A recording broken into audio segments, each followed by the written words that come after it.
À Noël, ma grande sœur m'a humiliée en déclarant « Je te défie de disparaître quelques jours, tu verras que personne ne te regrettera. » Alors j'ai dit « Défi accepté. » Et j'ai disparu. Mais ils ignoraient que l'argent du compte familial disparaîtrait aussi avec moi. Je m'appelle Iseult, et je n'ai jamais été celle qu'on attendait. Je n'ai jamais été celle qu'on désirait vraiment. J'étais juste là, comme une roue de secours, une police d'assurance vivante pour une famille qui ne m'a jamais vraiment regardée. Aujourd'hui, je suis assise dans un petit appartement de location à La Rochelle, face à une mer d'hiver grise et agitée, et mon téléphone vibre sans arrêt sur la table basse. Je ne réponds pas. Je regarde l'écran s'illuminer avec le nom de « maman », puis « papa », et enfin, Clarisse. Surtout Clarisse. Je souris, un sourire triste mais étrangement libérateur. Il commence à comprendre. Il commence à sentir le vide. Pas le vide de mon absence émotionnelle, non, ça, ils s'en moquent. Ils sentent le vide effrayant de leur compte en banque. Mais avant de vous raconter comment j'ai ruiné le Noël de ma famille et probablement leur année entière, j'aimerais savoir qui m'écoute en ce moment. C'était avant que je ne plonge dans les détails sordides de cette vengeance, dites-moi dans les commentaires, depuis quelle ville ou quel pays écoutez-vous cette histoire? Et quelle heure est-il chez vous? J'adore imaginer que ma voix voyage bien au-delà de cette chambre froide où je me cache. Tout a commencé bien avant ce fameux dîner de Noël. En fait, tout a commencé il y a 30 ans. Mes parents, Renaud et Odile, avaient déjà une fille, Clarisse. Clarisse était leur miracle, leur princesse, leur soleil. Elle était née 6 ans avant moi. Mais après sa naissance, les médecins avaient été formels, ma mère ne pourrait plus avoir d'enfants. Ils voulaient une grande famille, ou du moins, c'est ce qu'ils disaient. La vérité, c'est qu'ils voulaient une compagne de jeu pour Clarisse. Une servante. Une ombre pour mettre en valeur leur lumière. C'est là que je suis entrée en scène. J'ai été adoptée à l'âge de 2 ans. Je n'ai pas de souvenir de l'orphelinat, mais j'ai des souvenirs très vifs de mon arrivée dans cette maison de banlieue à Saint-Nazaire. Je me souviens de la première fois où j'ai compris que je n'étais pas à ma place. J'avais 5 ans. C'était l'anniversaire de Clarisse. Elle avait reçu une montagne de cadeaux, des robes, des jouets électroniques, et surtout, une magnifique poupée en porcelaine, très chère, avec des boucles blondes. Moi, on m'avait donné un petit carnet de coloriage. Iseult n'a pas besoin de grand-chose, elle est simple, disait ma mère avec un sourire qui se voulait bienveillant mais qui sonnait faux. Quelques jours plus tard, Clarisse, qui avait déjà 11 ans, s'était lassée de sa poupée. Elle l'avait laissée traîner dans l'escalier. En descendant, j'ai trébuché dessus. La tête de la poupée s'est brisée net sur le carrelage. Le bruit de la porcelaine éclatant au sol résonne encore dans mes oreilles aujourd'hui. Clarisse a hurlé comme si on l'écorchait vive. Ma mère est accourue, le visage déformé par la colère. Elle ne m'a pas demandé si je m'étais fait mal. Elle a regardé la poupée, puis elle m'a regardé avec un dégoût que je n'oublierai jamais. « Tu es maladroite et ingrate », a-t-elle crié. Cette poupée coûtait une fortune. Tu vas la rembourser. J'avais 5 ans. Je n'avais pas d'argent. Mais j'avais une petite tirelire en forme de cochon où je gardais les pièces que je trouvais parfois par terre ou que ma grand-tante me donnait en cachette. Ma mère a pris un marteau, a cassé ma tirelire devant moi, et a donné toutes mes petites pièces à Clarisse. Clarisse a souri. Ce sourire victorieux, méprisant. Elle n'aimait même plus cette poupée. Elle voulait juste me voir payer. Ce jour-là, j'ai appris ma place. Clarisse était la reine. J'étais la sujette. Clarisse pouvait casser, gaspiller, exiger. Moi, je devais réparer, économiser, et me taire. J'ai grandi avec cette dette invisible au-dessus de la tête. La dette d'avoir été choisie, d'avoir été sauvée. Mes parents ne manquaient jamais une occasion de me le rappeler subtilement. Regarde comme nous sommes bons, nous t'avons donné un toit. Mais ce toit n'était pas gratuit. Le loyer, c'était ma dignité. En grandissant, le fossé s'est creusé. J'étais studieuse, discrète, effacée. Je me réfugiais dans les livres et les mathématiques. Les chiffres étaient rassurants. 1 + 1 font 2. Il n'y a pas de favoritisme dans les mathématiques. Pas de mensonge. Clarisse, elle, était la star du lycée. Belle, populaire, mais aussi cruelle et superficielle. Elle sortait, dépensait, échouait ses examens, et mes parents lui trouvaient toujours des excuses. Elle est artiste dans l'âme, disait mon père. Elle est trop sensible pour ce système scolaire rigide. Moi, quand je ramenais un 18/20, on me disait « C'est bien, continue ». Quand Clarisse ramenait un octobre 2020, on organisait un dîner pour fêter ça. J'ai avalé ces couleuvres, année après année. Je pensais qu'en devenant adulte, les choses changeraient. Je pensais qu'en réussissant ma vie, en devenant indépendante, ils finiraient par me respecter. J'ai cru que la réussite professionnelle serait mon ticket d'entrée dans leur cœur. Quelle erreur monumentale. Je ne savais pas que ma réussite ne ferait qu'alimenter leur avidité. Je ne savais pas que je passerais du statut de « servante » à celui de « banque ». Mais cette nuit de Noël, tout a basculé. La banque a fermé ses portes, définitivement. Et croyez-moi, la faillite est douloureuse. Aujourd'hui, à 32 ans, je suis chef comptable dans une grande entreprise de transport à Nantes. J'aime mon métier. J'aime la rigueur, l'ordre, la précision. Mon appartement à Nantes est à mon image, propre, organisé, payé avec mon propre argent. Je n'ai jamais demandé un centime à mes parents depuis mes 18 ans. J'ai travaillé soir et week-end pendant mes études pour ne rien leur devoir. Je conduis une voiture fiable, je mets de l'argent de côté chaque mois pour acheter une maison. Je suis ce qu'on appelle une personne responsable. Clarisse, elle, a 39 ans. Et sa vie est un chaos spectaculaire. Elle a été mariée 2 fois. La première fois avec un agent immobilier qui a fini par la quitter parce qu'elle dépensait plus qu'il ne gagnait. La deuxième fois avec un entrepreneur qui a fait faillite. Aujourd'hui, elle est de nouveau célibataire, ou plutôt en pause, comme elle aime le dire sur ses réseaux sociaux. Elle a un fils de 8 ans, Léo, un enfant adorable mais totalement négligé par sa mère qui préfère passer son temps à se prendre en photo qu'à l'aider à faire ses devoirs. Il y a 6 mois, Clarisse a débarqué chez nos parents avec ses valises et Léo sous le bras. Juste pour quelques semaines, le temps de me retourner, avait-elle dit. 6 mois plus tard, elle est toujours là. Elle n'a pas de travail. Elle se présente comme « life coach », influenceuse bien-être, sur Instagram, mais elle a à peine 500 abonnés et ne gagne pas un centime. Par contre, elle vit comme une reine. Chaque fois que je revenais à la maison familiale le week-end, la scène était la même. Clarisse prélassée sur le canapé, en train de scroller sur son téléphone, pendant que ma mère, Odile, 65 ans et fatiguée, faisait la cuisine et le ménage. Mon père, Renaud, 68 ans, assis dans son fauteuil, regardait sa fille aînée avec une adoration aveugle. « Tu as vu comme ta sœur est rayonnante aujourd'hui » me disait-il souvent. Elle a beaucoup souffert, elle mérite de se reposer. Se reposer ? Elle ne faisait rien. Absolument rien. Et toi, Iseult ? Toujours dans tes chiffres ennuyeux, me lançait Clarisse avec un petit rire mesquin. Tu devrais vivre un peu. Regarde-toi, tu as l'air coincé. Tu as des cernes. Tu ne sais pas profiter de la vie. Quelqu'un doit bien travailler pour payer les factures, Clarisse, répondais-je calmement. Elle levait les yeux au ciel. Tu es tellement matérialiste. L'argent, l'argent, l'argent. Il y a des choses plus importantes, comme l'énergie, les vibrations, l'amour. L'ironie, bien sûr, c'est que Clarisse adorait l'argent. Surtout celui des autres. Elle portait des sacs à main que je ne m'offrirais jamais, même avec mon salaire confortable. Elle avait toujours la dernière manucure à la mode.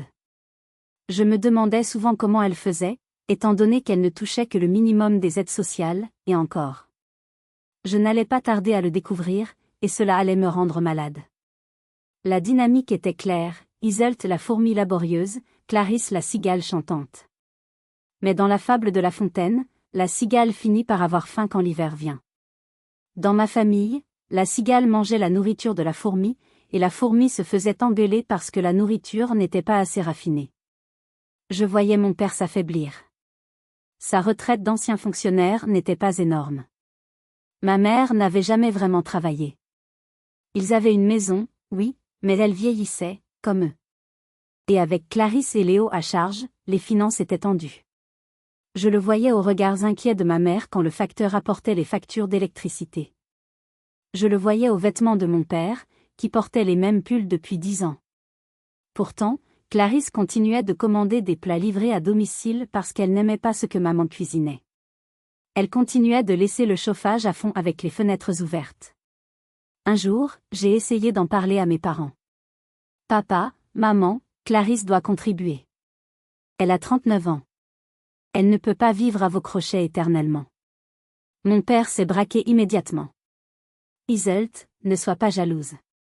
Ta sœur traverse une période difficile. Elle est fragile. Toi, tu es forte. Tu as la chance d'avoir un bon cerveau et un bon travail. Tu devrais avoir de la compassion pour elle. Jalouse? De la compassion? J'avais envie de hurler. Ce n'était pas de la jalousie, c'était du bon sens. Mais dans cette maison, le bon sens était banni depuis longtemps. La fragilité de Clarisse était son arme. Elle s'en servait comme d'un bouclier pour parer toute critique, et comme d'une épée pour obtenir ce qu'elle voulait. Et mes parents étaient ses complices volontaires. Ils avaient créé un monstre, et maintenant, le monstre avait faim. Et devinez qui allait être servi au menu? Moi. C'est à ce moment-là que le piège s'est refermé. Le piège de la fille dévouée. Le piège de la culpabilité. Ils savaient exactement sur quel bouton appuyer pour me faire ouvrir mon portefeuille. Ils savaient que je cherchais désespérément leur validation, leur amour. Et ils allaient s'en servir pour me dépouiller. L'automne dernier, la santé de mon père a décliné brusquement. Ses hanches le faisaient souffrir le martyre, et l'ophtalmologue lui a diagnostiqué une cataracte avancée qui nécessitait une opération rapide des 2 yeux. Comme si cela ne suffisait pas, une tempête en octobre a endommagé une partie de la toiture de la maison familiale. L'eau s'infiltrait dans la chambre d'amis. Il fallait 15 000 € pour les réparations du toit, et plusieurs milliers d'euros pour les dépassements d'honoraires médicaux et les soins de suite pour papa. Ils m'ont convoqué un dimanche midi. L'ambiance était lourde. Ma mère pleurait doucement en servant le rôti.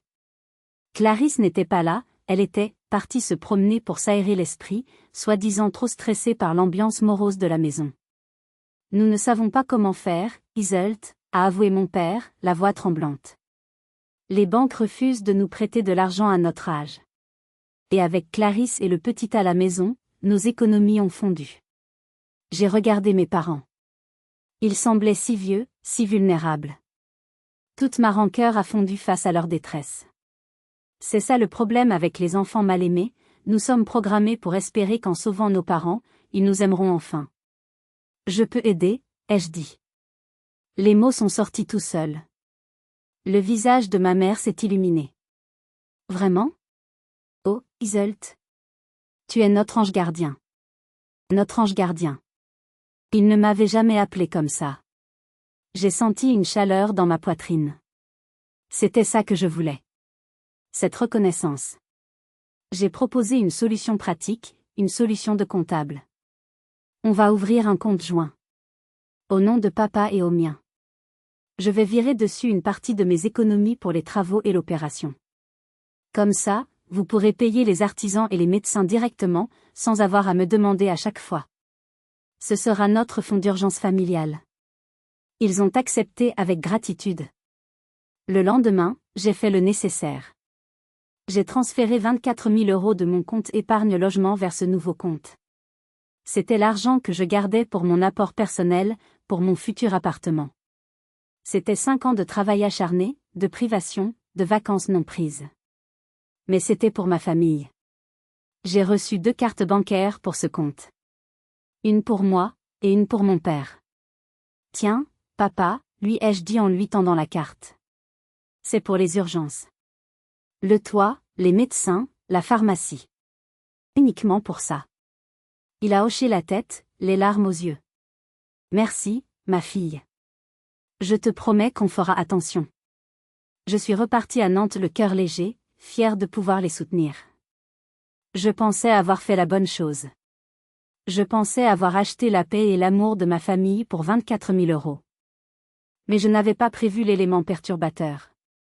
Je n'avais pas prévu que mon père, trop faible ou trop lâche, donnerait la carte à ma mère pour qu'elle gère les dépenses.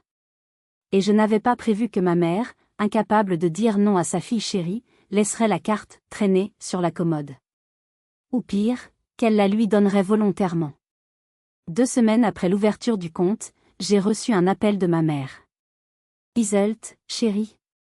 Clarisse ne va pas fort. Elle est déprimée. Elle a besoin de sortir un peu, de s'acheter quelques vêtements pour ses entretiens d'embauche. Est-ce que ça te dérange si elle utilise la carte juste pour un petit quelque chose? J'ai senti une boule dans mon estomac. Maman, cet argent est pour le toit et pour papa. Pas pour le shopping de Clarisse. Je sais. Mais c'est juste une fois. Elle est si triste. Et puis, c'est aussi un peu son argent, non? Nous sommes une famille. Son argent? Comment ça son argent? Je n'ai rien dit. J'ai cédé. D'accord, maman. Juste un petit peu. Moins de 100 €. Merci, tu es adorable. C'était le début de la fin. J'avais ouvert la porte, et le loup était entré dans la bergerie. Je me sentais mal à l'aise, mais je me rassurais en me disant que je contrôlerais les relevés. C'était à 2, arrêtons-nous une seconde ici. Soyez honnête avec moi dans les commentaires, à ma place, auriez-vous donné l'autorisation? Auriez-vous fait confiance à une mère qui vous demande de l'argent pour sa fille préférée alors que le père est malade? Dites-moi ce que vous auriez fait. Je voulais croire qu'il respecterait ma générosité. Je voulais croire que Clarisse, voyant que je sacrifiais mes économies pour la maison qu'il hébergeait, aurait un minimum de décence. J'avais tort. Tellement tort. La décence est un concept étranger aux parasites. Quand on nourrit un parasite, il ne vous remercie pas. Il grossit. Et il en demande encore. Le mois de novembre a passé. Je recevais les notifications de ma banque, mais j'étais noyé sous le travail de fin d'année à mon entreprise. Je voyais passer des débits, Leroy Merlin, pharmacie, Carrefour. Cela semblait normal. Puis, début décembre, j'ai pris le temps de m'asseoir avec mon café et d'ouvrir le relevé détaillé. Mon sang s'est glacé. Au milieu des dépenses légitimes pour le toit et les médicaments, il y avait des anomalies. Des anomalies flagrantes.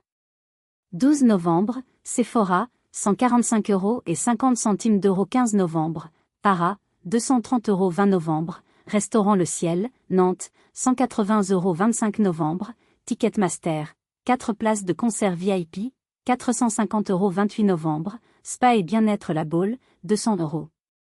J'ai sorti ma calculatrice. En un mois, près de 1500 € avaient été dépensés en futilité.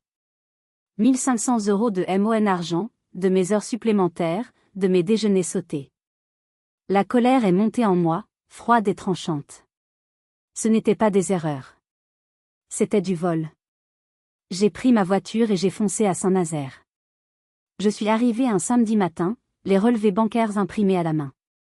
Clarisse était dans la cuisine, en train de boire un smoothie, portant un nouveau pull en cachemire que j'ai immédiatement reconnu comme venant de sa virée shopping. On doit parler, ai-je dit en jetant les papiers sur la table. Mes parents sont arrivés, inquiets. Qu'est-ce qu'il y a, Iseult? A demandé mon père. Ça, c'est ce qu'il y a. J'ai pointé les lignes surlignées en jaune fluo. Sephora? Zara? Un concert VIP?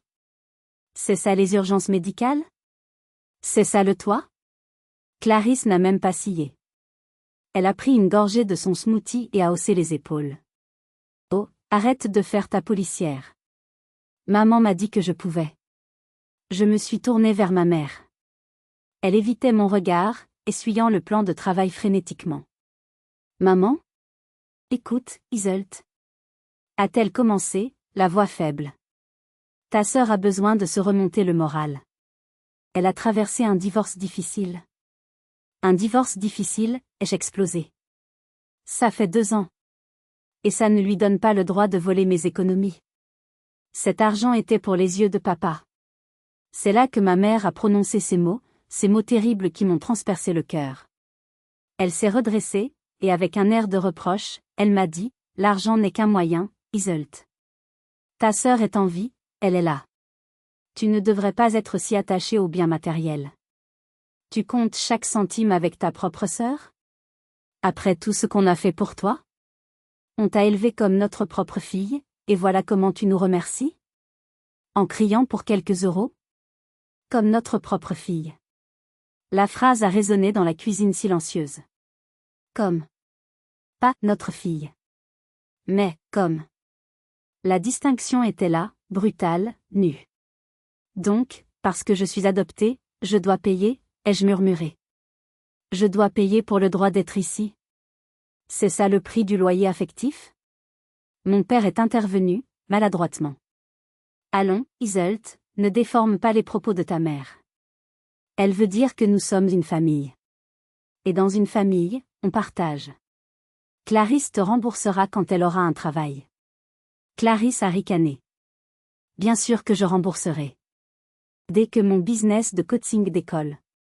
Tu es tellement radine, Iseult. C'est pour ça que tu es célibataire. Les hommes n'aiment pas les femmes qui comptent tout. J'étais sidérée. J'étais face à 3 personnes qui vivaient dans une réalité alternative. Une réalité où me voler était un acte d'amour, et où réclamer mon dû était un acte d'égoïsme. J'aurais dû fermer le compte ce jour-là. J'aurais dû reprendre ma carte, partir et ne jamais revenir. Mais je suis faible. Ou plutôt, j'étais conditionnée. L'espoir idiot qu'en étant la plus grande personne, en pardonnant encore une fois, il finirait par voir ma valeur. J'ai ravalé ma rage. J'ai respiré un grand coup. D'accord, ai-je dit, la voix tremblante.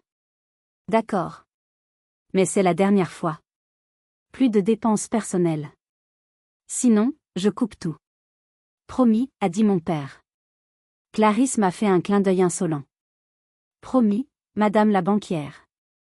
J'ai quitté la maison en me sentant sale. J'avais l'impression d'avoir payé une rançon. Mais Noël approchait. Et je voulais que ce Noël soit parfait. Je voulais faire un dernier geste grandiose. Une dernière tentative pour acheter cette image de famille idéale dont je rêvais. J'ai décidé d'inviter toute la famille, oncles, tantes, cousins, dans un grand restaurant pour le réveillon. Je payerais tout. Je leur offrirais une soirée inoubliable. Peut-être qu'autour d'une table luxueuse, ils me regarderaient enfin avec fierté. Je ne savais pas que je préparais le décor de ma propre exécution publique. Mais aussi, sans le savoir, le décor de ma libération. Le 24 décembre est arrivé, froid et pluvieux, typique de l'hiver en Loire-Atlantique. J'avais réservé une table privée dans l'un des meilleurs restaurants de Saint-Nazaire, avec vue sur le pont illuminé. J'avais commandé le menu spécial, foie gras, homard, chapon au marron, bûche glacée artisanale. J'avais aussi sélectionné de très bons vins. La facture s'annonçait salée, près de 2000 € pour 15 personnes, mais j'avais puisé dans mon compte courant personnel, pas le compte commun, pour offrir ce cadeau. Je voulais que tout soit parfait. Je suis arrivée en avance pour vérifier la décoration de la table. J'avais mis des petits cartons avec les noms, des bougies, des fleurs. J'étais nerveuse, mais pleine d'espoir. J'avais mis ma plus belle robe, une robe en velours vert émeraude que j'avais achetée spécialement pour l'occasion. Mes oncles et tantes sont arrivés à l'heure, s'extasiant sur le lieu. Quelle générosité, Iseult, disait ma tante Berthe. Tu as vraiment réussi ta vie. Cela me faisait du bien. Jusqu'à ce que mes parents arrivent, sans Clarisse. Où est-elle, ai-je demandé, sentant l'anxiété monter. Oh, elle arrive, a dit ma mère en s'asseyant. Elle a eu un petit souci de tenue. Et puis, elle amène des amis. Des amis? J'ai froncé les sourcils. Mais j'ai réservé pour 15. Il n'y a pas de place. On va se serrer, a balayé mon père d'un revers de main. Sois gentille, Iseult. C'est Noël. 1 heure plus tard. Nous avions déjà fini les entrées. L'ambiance était un peu tendue car tout le monde attendait. Soudain, la porte s'est ouverte avec fracas. Clarisse est entrée. Elle portait une robe rouge à paillettes, très courte, très voyante. Elle était manifestement déjà ivre. Accrochée à ses bras, 2 hommes que je n'avais jamais vus, habillés de costumes brillants un peu vulgaires. Joyeux Noël la compagnie, a-t-elle hurlé en trébuchant presque sur le tapis. Tout le restaurant s'est retourné. J'ai eu envie de disparaître sous la table. Elle s'est installée en bout de table, déplaçant mon oncle Pierre sans ménagement. Ses amis ont tiré des chaises des tables voisines. Garçon! Du champagne, a-t-elle crié en claquant des doigts. Le maître d'hôtel m'a regardé, gêné. J'ai hoché la tête faiblement. Qu'est-ce que je pouvais faire? Faire un scandale maintenant? Le repas a tourné au cauchemar. Clarisse parlait fort, riait de ses propres blagues, renversait du vin sur la nappe immaculée. Elle a critiqué le foie gras que j'avais choisi, c'est du bloc, ça, non? Pas du entier? Bof. Iseult a dû prendre le menu économique. C'était l'un des meilleurs foie gras de la région. J'ai serré les poings sous la table, mes ongles s'enfonçant dans mes paumes. Elle a continué à monopoliser la conversation, racontant ses projets de coaching imaginaire, se plaignant de son ex-mari, et lançant des piques à tout le monde. Mais sa cible préférée, c'était moi. Regardez Iseult, a-t-elle dit en me pointant avec sa fourchette. Toujours aussi sérieuse. Tu as un balai coincé quelque part, petite sœur? Détends-toi. C'est Noël. Bois un coup. Elle a essayé de me verser du vin de force, en mettant partout sur ma robe en velours. Oups, a-t-elle ricané. Pas grave, c'est du synthétique, non? Ça se lave. C'était de la soie. Mes parents ne disaient rien. Ils souriaient bêtement, comme s'ils trouvaient les pitreries de leur fille adorable. Mon père lui tapotait la main. Ma mère lui servait de l'eau pour essayer de la dégriser, mais avec une douceur infinie. Personne ne me défendait. Personne ne disait « Clarisse, arrête, Iseult nous offre un magnifique repas, et un peu de respect. » Non. J'étais invisible. J'étais juste le carnet de chèques ouvert. Le dessert est arrivé. La bûche était sublime. Clarisse s'est levée, un verre de champagne à la main, tanguant dangereusement. Elle a tapé sur son verre avec une cuillère. Le son cristallin a fait taire la table. Je voudrais porter un toast, a-t-elle annoncé. Mon cœur s'est arrêté. Je savais que quelque chose de terrible allait arriver. Je le sentais dans l'air, comme l'électricité statique avant un orage. Je regardais ma sœur, cette femme que j'avais nourrie, logée indirectement, financée. Je regardais mes parents, qui la regardaient avec des yeux brillants. Et là, elle a planté son regard dans le mien. Un regard plein de méchanceté pure, décomplexé par l'alcool. Je lève mon verre à ma petite sœur, Iseult, a commencé Clarisse, sa voix pâteuse mais forte. Notre chère Iseult qui a payé ce repas. On l'applaudit. Quelques applaudissements polis. Je n'ai pas bougé. Mais vous savez, a-t-elle continué, son ton devenant plus sombre, plus venimeux. Elle essaie tellement fort, n'est-ce pas? Regardez-la. Elle pense qu'en achetant du homard, elle peut acheter de la classe. Elle pense qu'en payant, elle devient l'une des nôtres. Elle a fait une pause dramatique. La salle était silencieuse. Mais tu sais quoi, Iseult? Tu peux mettre autant d'argent que tu veux sur la table. Tu ne seras jamais vraiment de cette famille. Tu n'as pas notre sang. Tu es juste la pièce rapportée. La petite orpheline qu'on a ramassée. J'ai entendu des hoquets de surprise parmi mes cousins. Mais je regardais mes parents. Mon père souriait bêtement, le regard vitreux.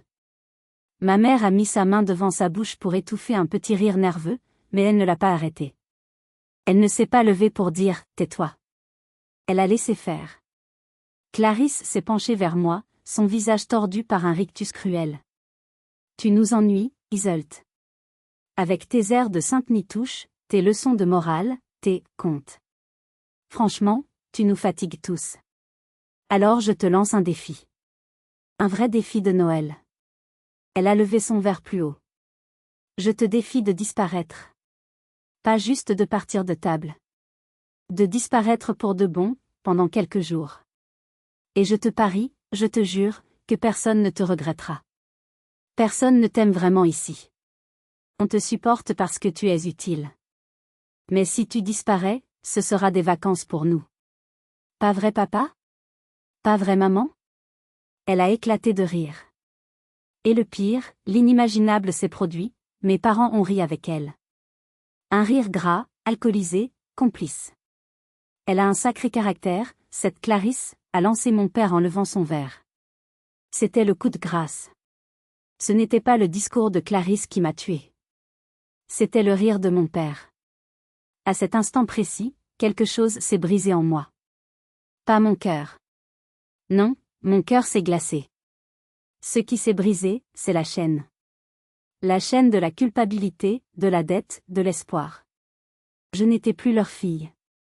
Je n'étais plus leur débitrice. J'étais libre. Et j'étais en colère. Une colère froide, calculatrice, mathématique. Je me suis levée lentement. J'ai lissé ma robe en velours taché de vin. J'ai regardé Clarisse droit dans les yeux. J'ai souri. Un sourire qui ne montrait pas mes dents, un sourire de requin. D'accord, Clarisse, ai-je dit d'une voix calme qui a tranché le brouhaha. Tu as gagné. Je suis une pièce rapportée. Je suis ennuyeuse. Et tu as raison, peut-être que je devrais disparaître. J'ai pris mon sac à main. Défi accepté. Joyeux Noël à tous. Je me suis dirigée vers les toilettes du restaurant. Mes mains ne tremblaient pas. J'ai fermé la porte à clé, je me suis assise sur le couvercle des toilettes et j'ai sorti mon téléphone. J'ai ouvert mon application bancaire. Le solde du compte joint affichait 18 200 €. Clarisse et mes parents avaient déjà brûlé près de 6 000 € en 2 mois. Mon pouce a survolé le bouton « Virement ». J'étais cotitulaire. L'argent venait de moi à 100%. Légalement, je pouvais faire ce que je voulais. Moralement ? Après ce soir, la morale avait quitté le bâtiment. J'ai sélectionné le compte destinataire, mon compte personnel secret, dans une autre banque. Montant, 18 200 €. Motif, remboursement prêt personnel. J'ai cliqué sur « Valider ». L'application m'a demandé ma confirmation biométrique. J'ai posé mon doigt. Le petit cercle de chargement a tourné pendant 2 secondes qui m'ont semblé durer une éternité. Puis, virement effectué. Solde du compte joint, 0 €. J'ai ressenti une décharge d'adrénaline pure, plus forte que n'importe quelle drogue. C'était orgasmique. C'était la justice. Ensuite, j'ai ouvert l'application de gestion des cartes. J'ai sélectionné la carte que détenait mon père, et qu'utilisait Clarisse. Option, faire opposition. Motif, vol. Clic, carte bloquée. J'ai rangé mon téléphone. Je me suis regardée dans le miroir. Je ne voyais plus la petite orpheline triste. Je voyais une étrangère. Une femme dangereuse. Je suis sortie des toilettes, j'ai traversé le restaurant sans regarder leur table. Je suis allée voir le maître d'hôtel à l'entrée. La note, ai-je dit. Je règle ma part. C'est-à-dire mon repas, et seulement le mien. Pour le reste de la table, voyez avec la dame en rouge qui a porté le toast. C'est elle qui régale ce soir. J'ai payé 80 € pour mon menu. Et je suis sortie dans la nuit glaciale. Dehors, il pleuvait des cordes. Je suis montée dans ma voiture, j'ai verrouillé les portes et j'ai démarré. Je n'ai pas pris la direction de mon appartement à Nantes. Non, il savait où j'habitais. Clarisse avait les clés de mon appartement, au cas où. Je devais vraiment disparaître. J'ai roulé vers le sud, vers La Rochelle. 2 heures de route sous la pluie battante, mais je ne sentais pas la fatigue. Je sentais une énergie nouvelle. Pendant que je roulais, ma vengeance numérique continuait. Grâce à la commande vocale et aux arrêts sur les aires d'autoroute, j'ai continué le massacre. J'ai appelé mon opérateur téléphonique. Le forfait de mon père et celui de Clarisse étaient rattachés à mon compte business pour qu'ils bénéficient d'une réduction. Oui, bonjour. Je voudrais résilier les lignes 06 et 06. Avec effet immédiat. Oui, coupez tout. Clic, plus de téléphone pour papa. Plus d'Instagram pour Clarisse. Ensuite, Netflix, Spotify, Amazon Prime. Tous les comptes étaient à mon nom, avec mes identifiants. J'ai tout changé. J'ai changé les mots de passe. J'ai déconnecté tous les appareils. Imaginez Clarisse, rentrant ivre du restaurant, où elle allait devoir expliquer pourquoi elle ne pouvait pas payer 2 000 €, voulant se mettre devant une série pour oublier, et voyant l'écran noir, mot de passe incorrect. Mais le plus gros morceau, c'était l'assurance de la voiture. Clarisse conduisait une petite Fiat 500 que mes parents lui avaient achetée, mais c'était moi qui payais l'assurance tous les mois car elle était, jeune conductrice, sur le papier, ayant perdu son permis et l'ayant repassé. J'ai annulé le contrat via l'application de l'assureur. À partir de minuit, sa voiture n'était plus assurée. Si elle roulait avec, elle était dans l'illégalité totale. Je suis arrivé à La Rochelle vers 2 heures du matin. J'avais réservé un Airbnb sur la route, un petit studio face au vieux port, désert en cette saison. En entrant dans l'appartement inconnu, j'ai posé mon sac. Le silence était absolu. Pas de cris, pas de reproches, pas de demande d'argent. Juste le bruit du vent et de la pluie. J'ai éteint mon téléphone personnel. J'ai sorti un vieux téléphone à carte prépayée que j'avais acheté à la station-service. Je me suis versé un verre d'eau du robinet. J'ai trinqué avec mon reflet dans la fenêtre. À ta disparition, Iseult, ai-je murmuré. Je me suis couché dans des draps qui ne sentaient pas chez moi, et pour la première fois depuis des années, j'ai dormi comme un bébé. Je ne savais pas encore ce qui se passait à Saint-Nazaire, mais je pouvais l'imaginer. Le restaurant. La note de 2000 €. La carte de Clarisse, liée au compte vide et bloquée, refusée. La carte de mon père refusée. Le scandale. La police peut-être? J'ai souri dans mon sommeil. Ils voulaient que je disparaisse? Eh bien, leur filet de sécurité venait de disparaître avec moi. J'espérais qu'ils savaient nager, parce que je venais de les pousser du bateau au milieu de l'océan. Les 2 jours suivants ont été étranges. J'ai passé mon temps à marcher sur la plage emmitouflé dans mon manteau, à lire, à manger des crêpes. Je vivais dans une bulle hors du temps. Je ne rallumais pas mon téléphone. Je savais que le chaos devait régner là-bas, mais je voulais leur laisser le temps de bien mariner dans leur jus. Le silence était mon arme. Plus je restais silencieuse, plus leur panique augmenterait. Ils pensaient sûrement au début que c'était une blague, ou que je boudais. Mais quand l'électricité allait être coupée, oh oui, l'électricité. Le contrat était à mon nom depuis que j'avais aidé mes parents à changer de fournisseur l'année dernière pour payer moins cher. J'avais programmé la résiliation pour le 26 décembre. Le 26 au matin, alors que je buvais mon café, j'ai imaginé la scène. La maison froide. Le chauffage éteint. Pas d'eau chaude. Pas d'internet. Pas de télé. Juste 3, face à face, dans le froid, sans un sou. C'était cruel? Oui. Était-ce mérité? Absolument. Mais je ne savais pas encore à quel point la réalité dépassait mes espérances. Ce n'est que plus tard que j'ai su les détails de ces 48 heures d'enfer qu'ils ont vécues. Et croyez-moi, c'était savoureux. Ce que je vais vous raconter maintenant, c'est ce que ma tante Berthe, la seule qui m'avait un peu défendu mentalement, m'a raconté des semaines plus tard. La soirée au restaurant a été un fiasco absolu. Quand je suis partie en ne payant que ma part, le maître d'hôtel a apporté l'addition à mon père. 1920 €. Mon père, confiant, a sorti la carte du compte joint. Refusé. Il a réessayé. Refusé. Il a regardé Clarisse. Passe-moi ta carte, j'ai dû dépasser le plafond. Clarisse a sorti la sienne, qui était une carte secondaire du même compte. Carte bloquée. Contactez votre banque. La panique a commencé. Ils n'avaient pas d'autre moyen de paiement. Mes oncles et tantes ont dû se cotiser pour payer la note, furieux. Clarisse a hurlé que c'était une erreur de la banque, que j'avais dû faire une mauvaise manipulation. Ils ont essayé de m'appeler. Messagerie. Ils sont rentrés chez eux dans une ambiance glaciale. Mes oncles et tantes les ont déposés et sont repartis sans dire au revoir, dégoûtés par la scène.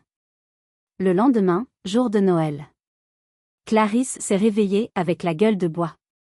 Elle a voulu commander un Uber Eats pour le petit déjeuner. Appli bloqué. Moyen de paiement invalide. Elle a voulu regarder un film de Noël sur Netflix. Abonnement suspendu.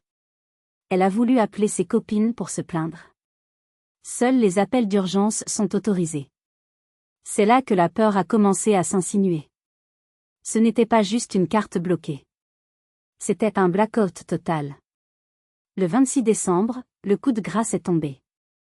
Les couvreurs, qui avait fait les réparations d'urgence sur le toit avant les fêtes, ont appelé sur le fixe, le seul qui marchait encore. Ils voulaient leur acompte de 5 000 €. Mon père est allé à la banque dès l'ouverture. Le guichetier lui a annoncé la nouvelle avec un visage neutre. « Monsieur, le compte joint est clôturé. Le solde a été viré par mademoiselle Iseult vers un compte externe avant la clôture. »« Mais, c'est mon argent », a bafouillé mon père. « Non monsieur, techniquement, c'est un compte joint alimenté uniquement par mademoiselle Iseult. Elle a tous les droits. » Mon père est rentré à la maison, blanc comme un linge. Il a dû annoncer à Clarisse et à ma mère qu'il n'y avait plus rien. Plus de 24 000 €. Plus de filets de sécurité. Rien. Clarisse est entrée dans une rage folle. Elle a cassé un vase. Elle a hurlé que j'étais une voleuse, une criminelle. C'est à ce moment-là que j'ai décidé de rallumer mon téléphone. Le 27 décembre au matin. Dès que j'ai entré mon code PIN, le téléphone a failli exploser sous les notifications. 48 appels manqués. 102 messages WhatsApp. 15 messages vocaux. J'ai fait défiler les messages. C'était une étude fascinante de la psychologie humaine en temps de crise. Message 1, Clarisse, 25 DEC, 10h, t'es où? Pourquoi Netflix marche pas? Règle ça tout de suite. Message 10, maman, 25 DEC, 14h, Iseult, réponds. Ton père est inquiet. Les cartes ne marchent pas. Message 25, Clarisse, 25 DEC, 20h, espèce de salope. Tu as coupé mon téléphone? Tu vas me le payer. Message 40, papa, 26 DEC, 9h, Iseult, rappelle immédiatement. La banque dit que tu as pris l'argent. C'est du vol. Je vais appeler la police. Message 80, maman, 26 DEC, 22h, il fait froid. Le chauffage ne marche plus. Iseult, s'il te plaît. On est ta famille. J'ai lu tout ça en buvant mon thé. Je n'ai ressenti aucune pitié. Juste une froide détermination. Il passait de la menace à la supplication en un claquement de doigts. Le téléphone a sonné. C'était le numéro de la maison. J'ai pris une grande inspiration. C'était le moment de la confrontation finale. Le moment de vérité. J'ai décroché. Allô? Iseult. Enfin. C'était la voix de mon père. Elle tremblait de rage, mais aussi d'une peur panique. Où es-tu? Qu'est-ce qui te prend? Tu es devenue folle? Bonjour papa, ai-je répondu calmement. Je vais bien, merci de demander. Je ne te demande pas comment tu vas. Je te demande où est l'argent. Le banquier dit que tu as tout vidé. Tu as volé tes parents. Volé? J'ai laissé échapper un petit rire sec. Papa, soyons précis. Je suis comptable, j'aime la précision. J'ai mis 24 000 € sur ce compte. Clarisse et toi avez dépensé 5 800 € en 2 mois pour des choses qui n'avaient rien à voir avec le toit ou tes yeux. J'ai récupéré les 18 200 € restants. C'est mon argent. Je n'ai repris que ce qui m'appartenait. C'était l'argent de la famille, a-t-il hurlé. On a des dettes. Le toit. Mes yeux. Comment on va payer? Demande à Clarisse, ai-je rétorqué. Elle a des sacs à main très chers. Elle peut les revendre sur Vinted. Ça devrait payer une partie du toit. J'ai entendu des bruits de lutte à l'autre bout du fil, puis la voix stridente de Clarisse a résonné. Espèce de petite garce. Tu crois que tu es maligne? Je vais porter plainte. Tu nous as laissés dans le froid. Léo a froid, tu entends? Tu fais souffrir un enfant. Ah, l'argument de l'enfant. Ils utilisaient toujours Léo comme bouclier humain. Si Léo a froid, Clarisse, c'est parce que sa mère a préféré s'acheter des places de concert VIP plutôt que de payer sa part des factures. Je ne suis pas responsable de ton fils. Tu es sa mère. Trouve un travail. Paie ton chauffage. Je ne peux pas travailler, je suis en dépression, a-t-elle crié. Bizarrement, ta dépression ne t'empêche pas d'aller au spa ou de faire la fête au restaurant, ai-je répondu froidement. Mais ce n'est plus mon problème. Vous m'avez mis au défi de disparaître. Vous m'avez dit que personne ne me regretterait. Alors pourquoi vous m'appelez? Vous devriez être content.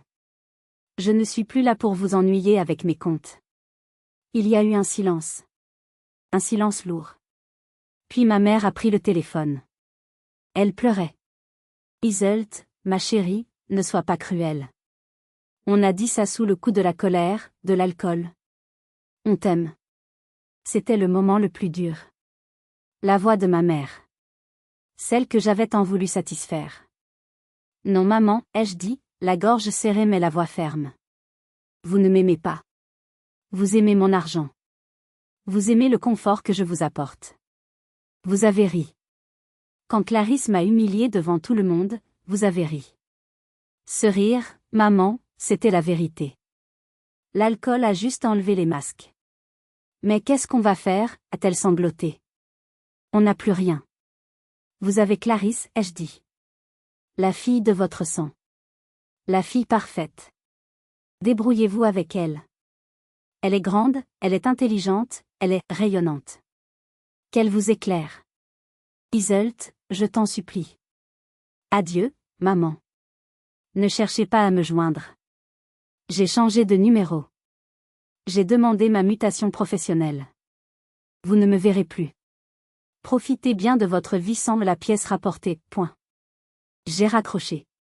Et j'ai éteint le téléphone prépayé. J'ai retiré la carte SIM et je l'ai cassée en deux. J'ai jeté les morceaux dans la poubelle. Je me suis assise sur le sol de l'appartement. J'ai pleuré pendant 10 minutes. Des larmes chaudes, violentes. C'était le deuil. Le deuil d'une famille que je n'avais jamais vraiment eue. Mais après les larmes, est venue la paix. Une paix immense, profonde, comme l'océan qui s'étendait devant ma fenêtre. J'étais seule, oui. Mais pour la première fois de ma vie, je n'étais plus exploitée. Je m'appartenais. 3 mois ont passé depuis ce Noël apocalyptique. Ma vie a radicalement changé. J'ai obtenu ma mutation pour une filiale de mon entreprise située à Bordeaux. J'ai quitté la grisaille de Nantes et les souvenirs toxiques.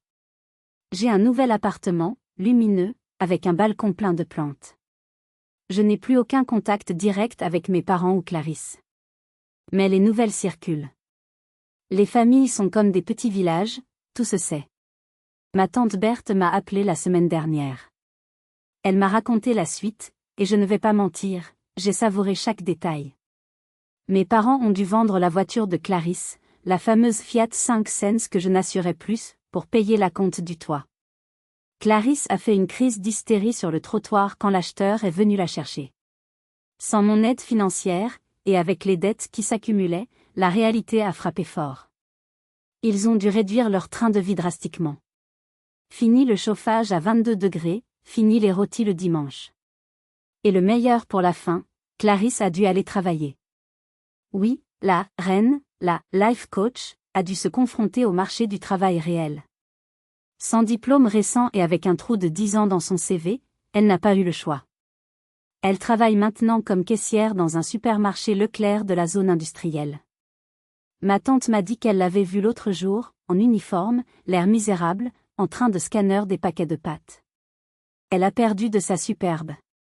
Elle habite toujours chez mes parents, mais l'ambiance là-bas est devenue un enfer. Ils s'engueulent tous les jours.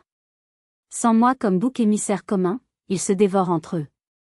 Mon père reproche à Clarisse ses dépenses, Clarisse reproche à mes parents d'être pauvres. Quant à moi, je vais bien. Vraiment bien. J'ai rencontré quelqu'un. Un homme, Marc. Il est architecte. Il ne sait pas tout de mon histoire, mais il sait que je suis en rupture familiale. Et il s'en fiche. Il m'aime pour qui je suis, pas pour ce que je peux payer. L'autre soir, au restaurant, quand l'addition est arrivée, j'ai machinalement sorti ma carte. Il a posé sa main sur la mienne et a dit « Laisse, Iseult. Je t'invite. » Ça me fait plaisir. J'ai failli pleurer. C'était la première fois depuis des années que quelqu'un payait pour moi, juste pour le plaisir de ma compagnie. J'ai appris une leçon précieuse, une leçon que je veux partager avec vous tous aujourd'hui. On nous dit souvent que la famille est sacrée, que le sang est plus important que tout. C'est faux. Le sang, c'est de la biologie. La famille, c'est de l'amour, du respect et de la réciprocité. Si votre famille vous traite comme un distributeur de billets, si elle vous humilie, si elle vous fait sentir que vous devez acheter votre place, partez. Coupez les ponts. Bloquez les numéros. Gardez votre argent et, surtout, gardez votre dignité. La solitude vaut mieux que la compagnie de parasites. Je ne regrette rien. Si c'était à refaire, je le referais plus tôt. Je disparaîtrais plus tôt. Clarisse m'a mis au défi de voir si quelqu'un me regretterait. La réponse est ironique, oui, il me regrette. Il regrette mon argent, ma patience, ma soumission. Mais moi? Je ne les regrette pas une seule seconde. Je suis Iseult, l'orpheline, la comptable, la pièce rapportée. Et je suis enfin riche. Riche de ma liberté. C'est la fin de mon histoire. Merci de m'avoir écouté jusqu'au bout. Si cette histoire vous a touché, ou si vous avez vous aussi vécu des injustices familiales, mettez un « j'aime » à cette vidéo. Et surtout, abonnez-vous à la chaîne pour ne pas rater les prochaines histoires.